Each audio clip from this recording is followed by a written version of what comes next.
Endilikda tez tibbiy yordam xodimlari mana bunday elektromobillardan foydalanishadi.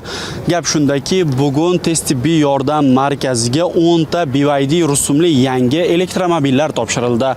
Xo'sh, ushbu avtomobildan qanday turdagi chaqiruvlarga foydalanadi? Bundan ko'zlangan asosiy maqsad nima o'zi? Ushbu 10 ta elektromobillar yurtimizning 10 ta hududiga hozir taqsimlanadi va avtomobillarda feldsher shu o'zini vaqtida haydovchi bo'lib, yengil chaqiruvlarga borib, tez tibbiy xizmatini sifatli amalga oshirishga bir yordam beradi. Sababi tez tibbiy yordam sohasida me'yorlardan biri bu tez va o'z vaqtida yetib borish va o'ylaymanki, bu elektromobillar aynan shu maqsadiga muvofiq bo'ladi. O'tkazilgan tadbirda Sog'liqni saqlash vaziri o'rinbosari Elmira Bo'stonxonova so'zga chiqib, ushbu yangi avtomobillar mamlakatimiz aholisiga tez tibbiy xizmat ko'rsatish sifati va samaradorligini yanada oshirishga xizmat qilishini alohida ta'kidlab o'tdi. Bugungi kunga kelib, avvalgi Damaslar bizga xizmat qilgan davrda, lekin men u Damasga ham alohida e'tirof bilan qarayman, chunki o'sha davrdagi hech nima yo'q vaqtda u o'z xizmatini qildi.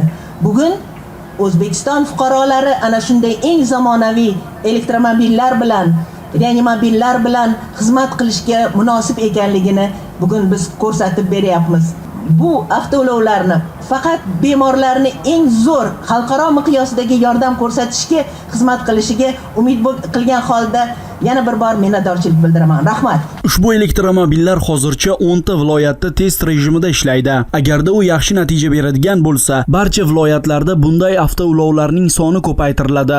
Agarki test sinovdan yaxshi o'tsa, xulosalari yaxshi bo'lsa, har bir hududga 20 dan 50 tagacha shunaqa elektromobillarni joriy etish rejada bor. Buning natijasida sarf xarajati kamayadi va manzilga tezroq yetib borish imkoni yaratiladi. Endi sizda bir savol tug'ilishi mumkin. Agarda bemorni shifoxonaga olib ketish kerak bo'lsa, bu avtomobilda qanday olib ketiladi degan savol. Ushbu elektromobilda faqatgina yengil turdagi bemorlarga yordam ko'rsatish uchun boriladi. Ma'lumot o'rnida, bugungi kunda tez tibbiy yordam tizimida 2857 tibbiy brigada faoliyat yuritib, 3100 dan ortiq avtotransport vositasi aholiga sifatli xizmat ko'rsatmoqda. Mazkur avtomobillarning 574 tasi esa B toifali reanimobillar hisoblanadi. Davudxon G'ulomjonov, Javohir Mirzayev, Abdurahmon Zaripov, Ovoza informatsion dasturi uchun Toshkent.